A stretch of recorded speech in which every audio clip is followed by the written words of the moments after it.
Hello everyone, welcome to this video. In this video we shall see what is Fourier transform.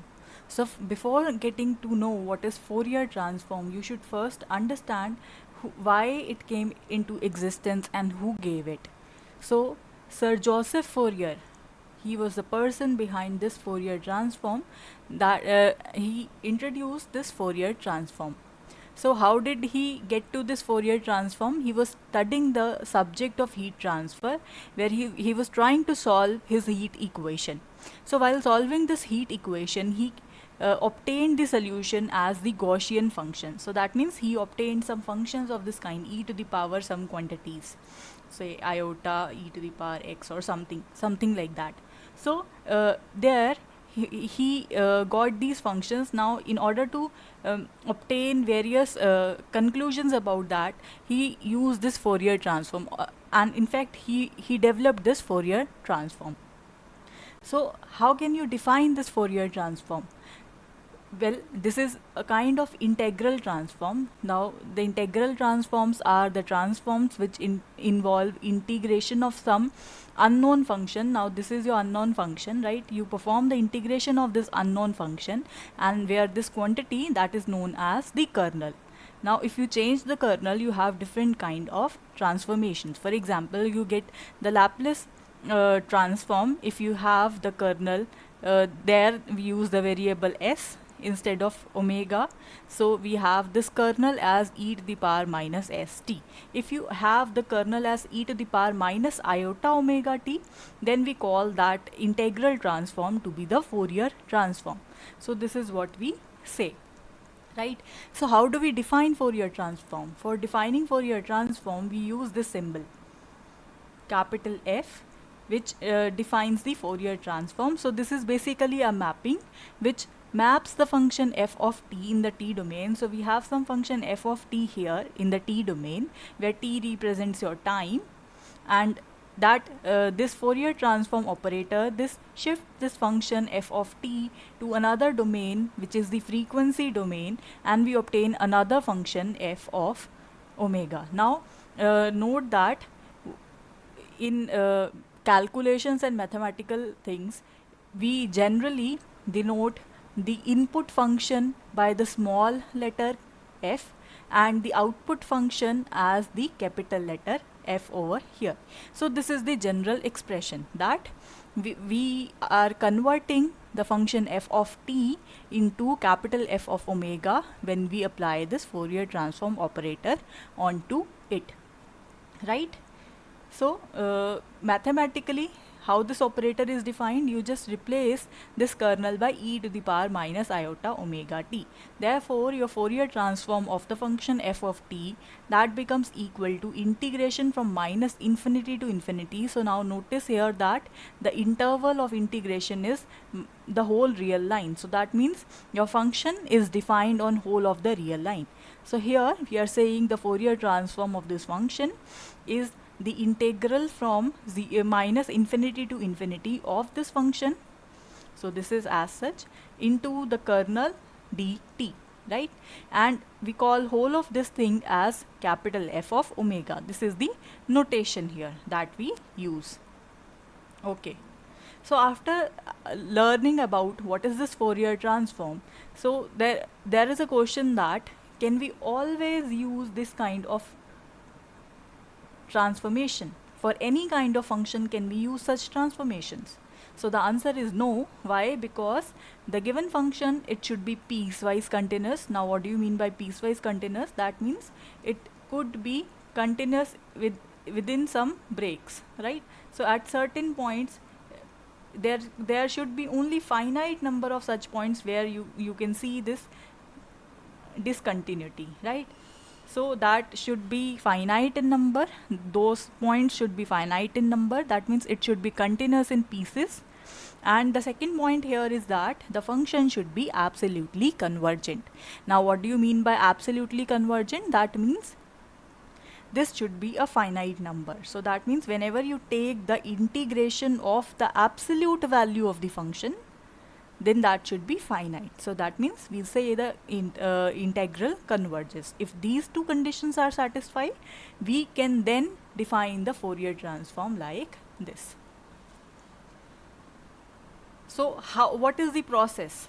So the process is that in most of the physical situations, our function is nothing but signal. What is a signal? So this is the sine signal, all of you know that. So we can also write the mathematical counterpart for this function f of t, which is the sine t.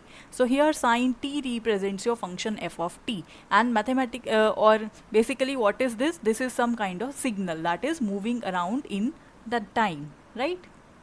So I can use these two terms analogously. So that means whenever I'm calling function, that means I'm also calling this to be signal, or if I'm calling this to be signal, that also means function.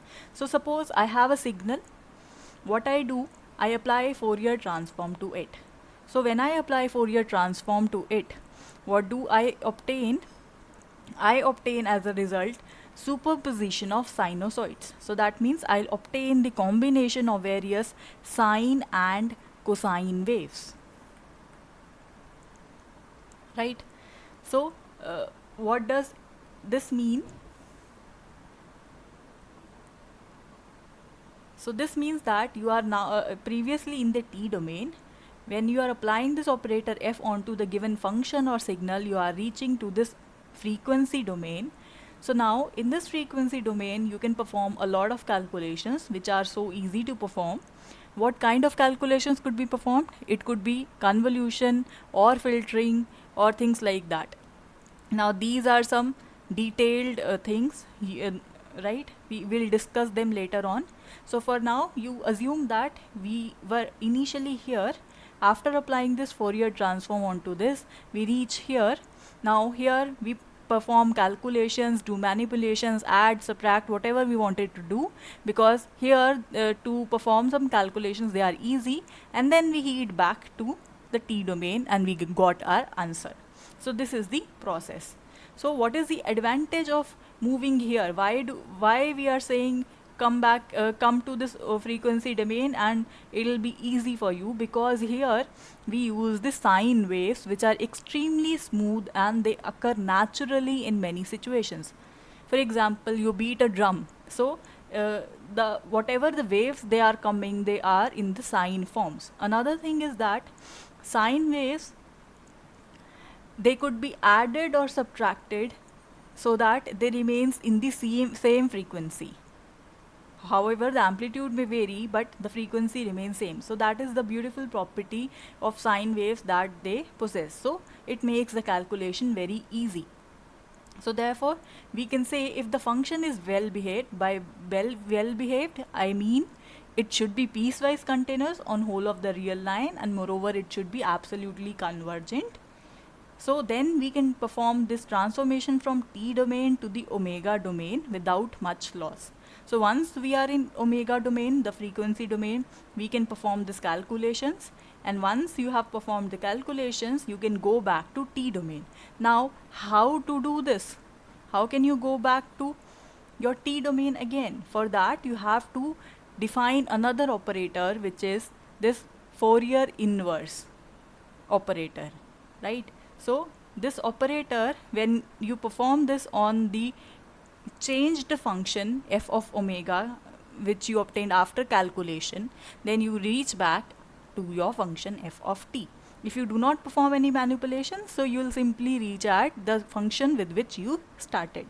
So we were here in this frequency domain, so we applied this operator, which is the inverse Fourier transform. So we obtain to our function f of t over here, right?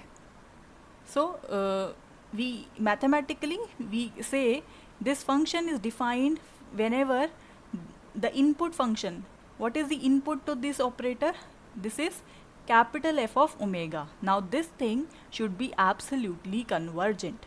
If this is absolutely convergent, then we have this mathematical expression which says that whenever you wanted to calculate the inverse Fourier transform of the function f of omega, it should be 1 by 2 pi integration from minus infinity to infinity the same function f of omega. Now here notice that the kernel has changed. We are now taking a positive sign of this exponential term dt. So that means it is acting as the inverse Fourier of the Fourier transform that we have previously defined, right? So this is all about Fourier's transformation. We'll in the next video see some problems relating to that, and we'll also look at an interesting example where we can apply this Fourier transform. So I hope you understood this concept well. Well, that is it for this video. Thank you for